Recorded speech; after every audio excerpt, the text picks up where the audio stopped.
Matapos ang sinagawang manhunt ng CU family kay Hisoka, ay ngayon i-review na natin ang chapter 392 ang episode 53 ng ating Dark Continent series. Ay sa wakas, masasaksiyan na natin ang sumunod na eksena sa nangyaring sagupaan sa pagitan ng CU at Hailey family, na kung saan ay masasaksiyan niya sa episode na ito ang isang napakatinding pagbabalik at thrilling na eksena. Kaya naman, this is Mr. Armiken at huwag na natin patagalin pa. Let's go!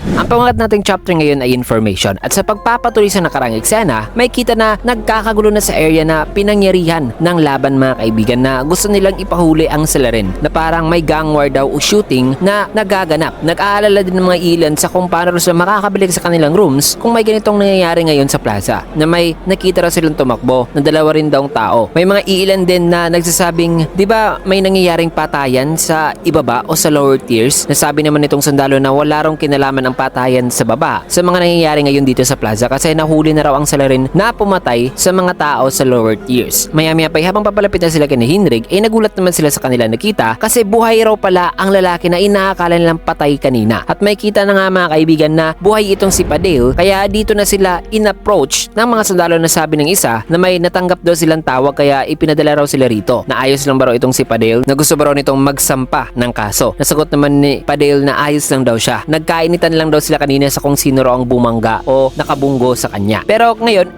okay na raw sila. Sabi naman itong sundalo na narinig daw kasi nila ang mga putok ng baril kanina. Nasabi naman ni Padel na oo, pero hindi raw siya ang nagpaputok. Nasabi naman ni Hinrig na siya raw ang binaril kanina. Tanong naman ng sundalo kay Hinrig na, di ba underboss ka ng CU family? Tugon naman ni Hinrig na oo, civilian itong kasama ko. Kaya na may pinaalis na ng sundalo si Padel, at nagpasalamat naman si Padel at umalis na rin. Habang itong sundalo ay nagsalita pa rin kay Hinrig na hindi raw pwede nitong atakihin ang civilian, na di raw nila ito mapoprotektahan kung masasampahan daw ito ng criminal charge sa pag-atake sa isang civilian. Nasagot naman ni Hinrig na alam ko. Subalit biglang may binulong itong sundalo na sabing, magkanong ibabayad mo sa impormasyon patungkol sa hideout ng boss ng Hailey? Nasagot naman ni Hinrig na isang brown paper bag daw ang kanyang ibabayad, which is ang brown paper bag ay may laman na 50 million as long as hindi raw isang bogus na impormasyon ang ibibigay nitong sundalo. Sagot naman ng sundalo na napaka-generous naman daw nito. So totoo raw pala ang rumor na may nangyayaring mafia war. Nasagot naman ni Hinrig na oo. So nasa na nga ang boss ng Hailey? Nasagot naman ng sundalo na magbayad daw muna itong si Hinrig bago niya sasabihin ang impormasyon na yan. Kaya paliwanag naman ni Hinrig na di niya raw yan magagawa, kasi magbabayad lang daw siya kung makukonfirm na niya na totoo nga raw talaga ang impormasyon na yan. Natugon naman ng sundalo na naiintindihan kita, pero nilalagay ko sa alanganin ng buhay ko rito para ibenta ang boss ng mafia, kaya pwede raw siyang masandwich dito. Kaya 30 million in advance daw ang kanyang gustong matanggap dito kay Hinrig, at non-negotiable na raw ito. Kaya sabi naman dito ni Hinrig na paano naman daw niya malalaman na worth it ang ibibigay nitong info. Napaliwanag naman ng sundalo na may kilala raw siyang isang tao na in charge noon sa paglalagay ng wirings dito sa ship, at nakilala niya ito noon bago pa raw sila naglayag, at sinabihan raw siya ng kanyang kakilala na may pinatay raw na taong nagpakalat ng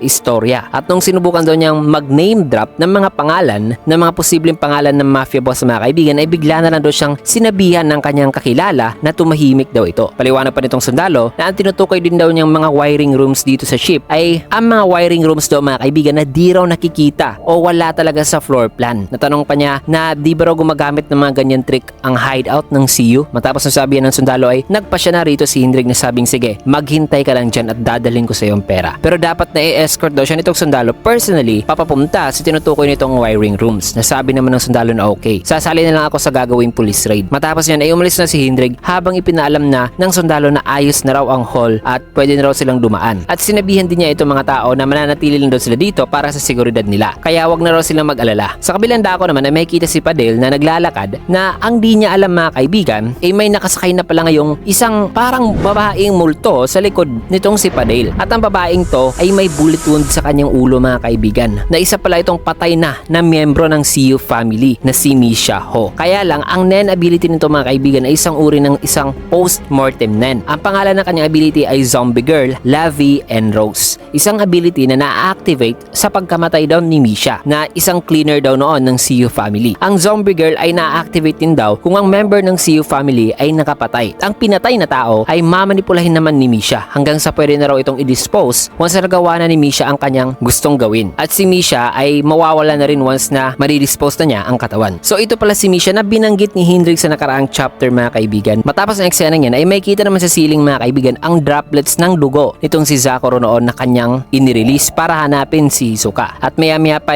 may nakita nga ito mga kaibigan, kaya ayon dito kay Sakuro na may isa pa raw doon na nang pinuntahan nila ito, tinanong naman nila itong tao kung siya ba raw si Hisoka. Nagtaka naman itong lalaki na di makasagot sa tanong na yan kasi sabi niya na ano? Kaya tanong naman ulit ni Lynch na Hisoka ba ang pangalan mo? Na pangiting sagot naman ng lalaki na hindi, nagkakamali ka yata. Kaya na may sinuntok ni Lynch ang sikmura nito mga kaibigan at lumabas ang inner voice na nagsasabing hindi raw siya si Hisoka. Nagalit naman ang mga kasamahan nito at sinabihan si Lynch na ano raw ang problema nila. Nasabi naman ni Sakuro na tara, umalis na tayo. Hindi pala ito si Hisoka. Kung kaya't nagsalita naman ang isa, natatawag daw sila ngayon ng pulis. Kaya sabi naman ni Lynch na may hinahanap kasi kami o may hinahanap raw ang CU family na isang lalaki. At kung magiging sagabal daw sila sa kanilang paghahanap ay mamamatay lang daw talaga sila. Kaya kung may problema raw itong mga lalaki sa kanila ay pumunta lang daw sila sa tier 4 na hideout ng CU family at sigurado raw may ibibigay daw sa kanila na bayad dahil sa ginawa nila sa isang kasamahan nitong mga lalaki mga kaibigan. Matapos niyan ay nagpatuloy na sila sa paghahanap. Nasabi nila na dito naman daw sila maghahanap sa bandang to. Nasabi naman ni Lynch na may idea raw siya na paano raw kaya kung hindi na raw nila pagtutuunan ng pansin ang mga taong obvious naman daw hindi si Hisoka. Nasabi naman ni Sakuro na di raw nila pwedeng gawin yan kasi di raw nila alam ang ability ni Hisoka. Kaya sabi naman ni Lynch na oo nga no, kasi paano raw kaya kung may ability raw si Hisoka ang kayang paliitin ng sarili nito. Pero kung may ganong ability raw si Hisoka, parang wala lang daw silbi ang kanilang paghahanap ngayon. Na matapos niyan ay habang tinitignan-tignan naman nila ang paligid, ay among the group mga kaibigan ay may isang taong nag-stand out talaga. At yan ay walang iba kundi si Hisoka na nakatayo lang mga kaibigan. At habang naglalakad si Hisoka ay sinusundan naman siya ni Lynch. Matapos niyan ay nang nakarating na sila sa isang lugar na walang tao, ay dito na nila tinanong si Hisoka na tanong ni Lynch na wikang, ikaw ba si Hisoka? Tanong naman ni Hisoka na sino ka ba? Sagot naman ni Lynch na ako si Lynch. Ikaw sino ka? Na matapos yan ay sinuntok naman ni Lynch ang sikmura nito pero may kitang walang naidulot na kahit na anumang epekto mga kaibigan o paglabas ng inner voice sa suntok na yan. Na ipinagtataka naman ni Hisoka kung bakit sinuntok siya nitong babae na habang nakatingin dyan si Sakuro ay maya-maya pa kahit may kitang walang ginawa itong si Hisoka mga kaibigan ay bumagsak bigla si Lynch na lubos na ikinatakot na ngayon nitong si Sakuro. Nasabi naman ni Hisoka na pasensya na. Isang reflex lang daw ang kanyang ginawa kasi siya raw ang unang inatake dito kaya tinanong naman niya si Sakuro sa kung ano raw pakay nila rito na bago nakasagot si Sakuro ay sa isipan niya mas malakas pa raw pala si Hisoka kaysa kay Lynch na ang pressure at pangbihirang aura nito ngayon ay nag-i-indicate na si Hisoka nga raw ang lalaking to. Kaya tinanong niya ito sa kung siya ba raw talaga si Hisoka. Nagsalita naman si Hisoka na sabing siguro di mo ata ako narinig. Akala ko ba akong nagtatanong dito? Mga salitang nagpatakot naman ngayon kay Sakuro kaya sabi pa niya rito na wala raw siyang masyadong alam sa mga detalye pero hinahanap daw kasi itong si Hisoka ng mafia na kung gusto rin itong malaman ng ilan pa mga detalye ay welcome daw itong pumunta sa kanila. Nang masabi ni Sakuro ay ngumiti lang naman dito si Hisoka mga kaibigan habang si Sakuro ay pinagpapawisan na ng gusto. Matapos ang eksenang yan ay sa isang lugar may kita naman si Chudunke na maririnig rito ang isang matanda na kausap ni Chudunke na sabing marami raw barilan na naganap sa plaza sa Area E. Ang mga sundalo ay nagbarilan daw at ang ilang CEO ay nakipag-away sa mga civilians. Well, di naman daw siya sigurado kung civilian ba raw talaga yon. Kaya tanong naman ni Chudunke habang binayaran niya itong matanda sa isang bagay na kanyang binili na sabing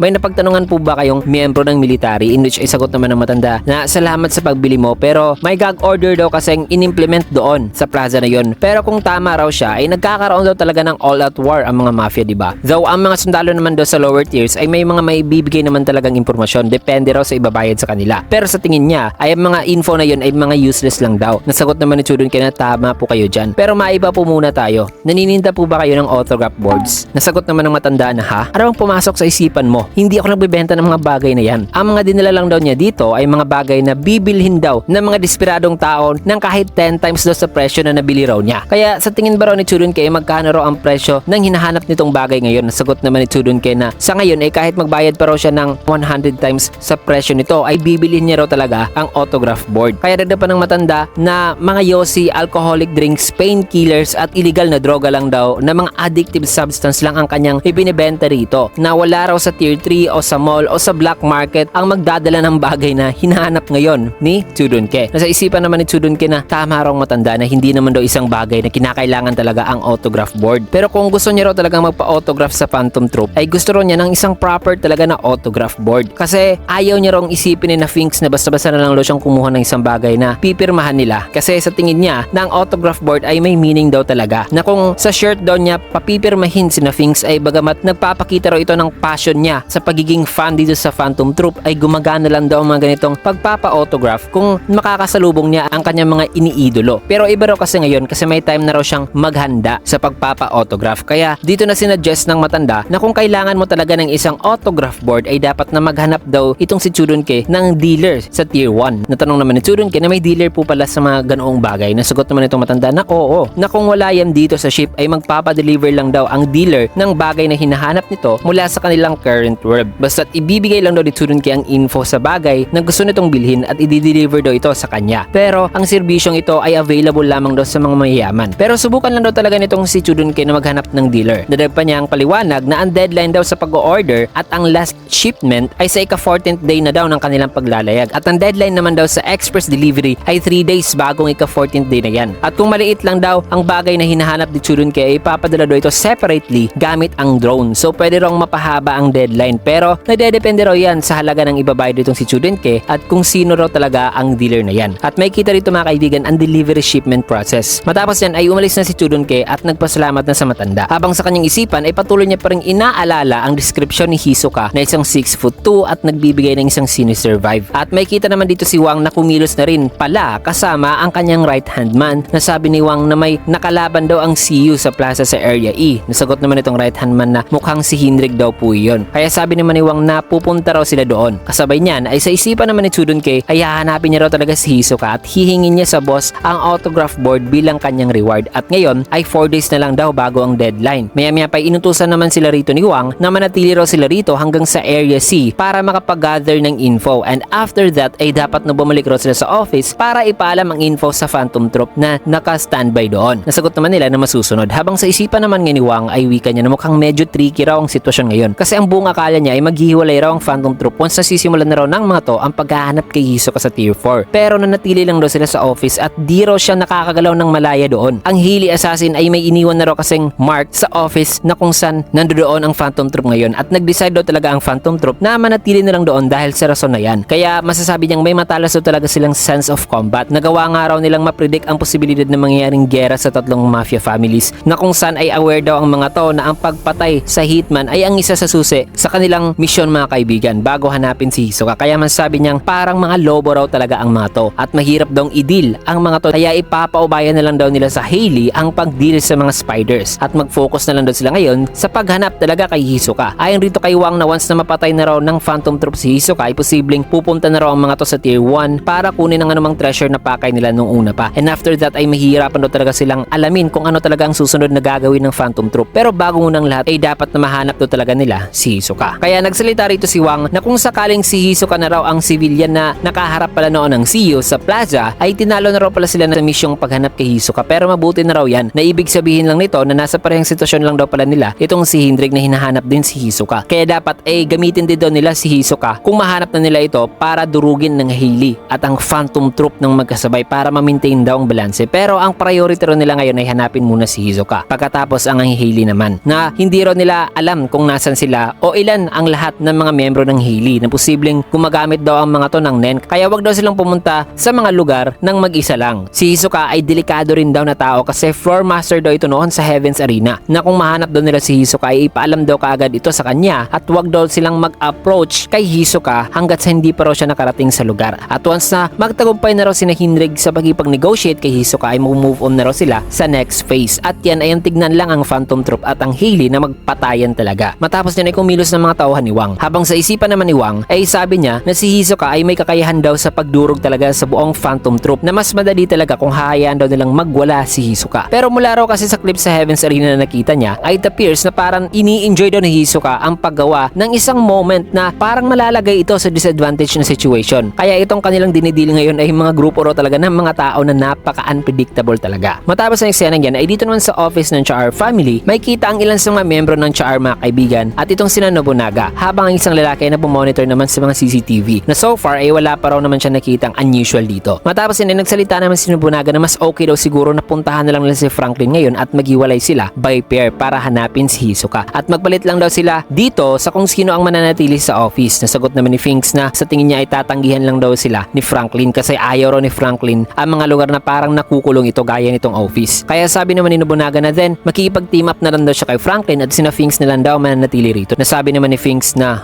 na baga matotoo raw na mas mataas ang tsansa na hindi raw raw mag-a-appear ang kanilang target dito kasi tatlo sila na nandirito. Pero wala rin daw punto ngayon kung mawawalan na sila ng pasensya. Kaya naman matapos yan mga kaibigan ay bigla namang may kumatok sa kanilang pinto. Kaya sabi naman itong ilan sa mga tauhan ng Char na nakabalik na raw ang search party o ang grupo ni Natsulunke. Kaya habang papalapit na sa pinto itong isa ay pinigilan naman siya nitong lalaking nagbabantay kanina sa mga monitors na sabing wag muna. Mga Phantom Troop, tignan nyo muna ito. Kaya dito na niya pinatingin itong sina Finks sa isang footage na kung saan ay makita ang isang kamay na lumabas sa isang pader na siyang nagkatok pala sa pinto kanina. Nasabi naman ni Finks na ang sirang ulong to. Pwede pala itong gumawa ng sneak attack kung gugustuhin lang nito na pinaglalaroan lang daw sila nito. Maya-maya pa nagsalita naman itong isa na doon daw sa footage na ito ay nakita niya rin daw na paparating na ang search party. Kaya na may umalis na sina Finks sa monitor room para salubungin ng search party. Na sa kanilang pagbalik sa front room mga kaibigan ay may kita na nawala na ang mga tao rito kanina. Kaya sabi naman ni Finks na kinuha na sila ng assassin na yon. Kaya sabi naman ni Nobunaga na kung di raw nakagamit ng Nen ang mga yon, ang mga taong nandirito kanina mga kaibigan, then useless din daw ang kanilang pagiging alerto. Kahit alerto pa sila ay kaya talaga silang kunin ng assassin mula sa hili. Natanong naman itong lalaki na nakabantay sa monitor kanina mga kaibigan na nasan na raw ang kanyang mga kasamahan. Kaya sabi naman ni Nobunaga na manatili daw muna ito sa kanyang room at ilak ang pinto. Maya-maya pa